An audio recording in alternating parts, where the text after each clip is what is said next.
My dear brothers and sisters, we know that in the 3 years span of the ministry of Jesus, he spoke a lot of parables. And these parables, all of them have a focus.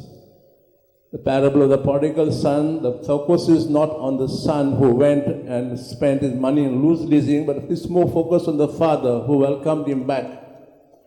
The parable of the lost coin, the focus is different. Of the mustard seed, of the sower going out to sow, each parable had a focus.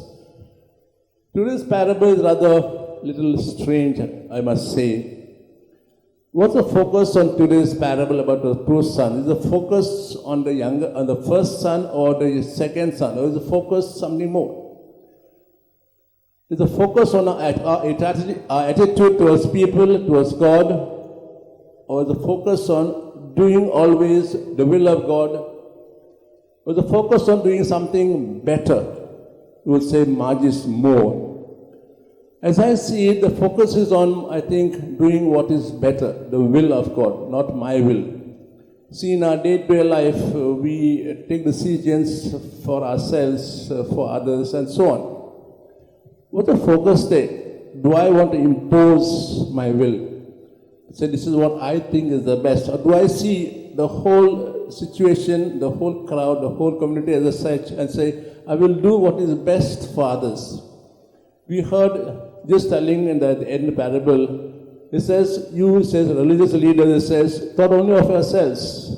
God gave you the Torah, and you took it and spelled out in different so-called segments and mini-segments and so on.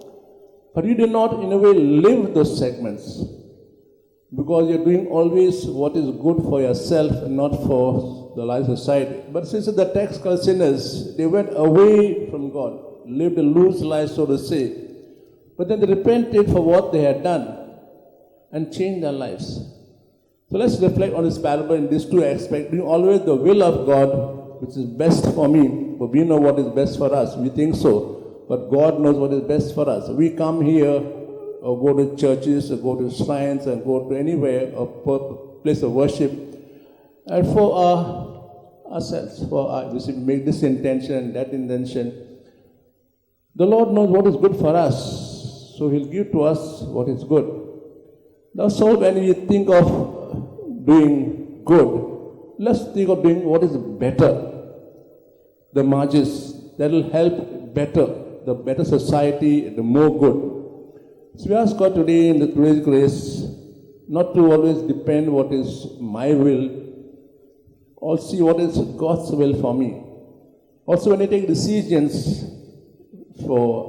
in a society, in a group, in a family, let's not think only what is I think is the best, but what the family thinks is the best.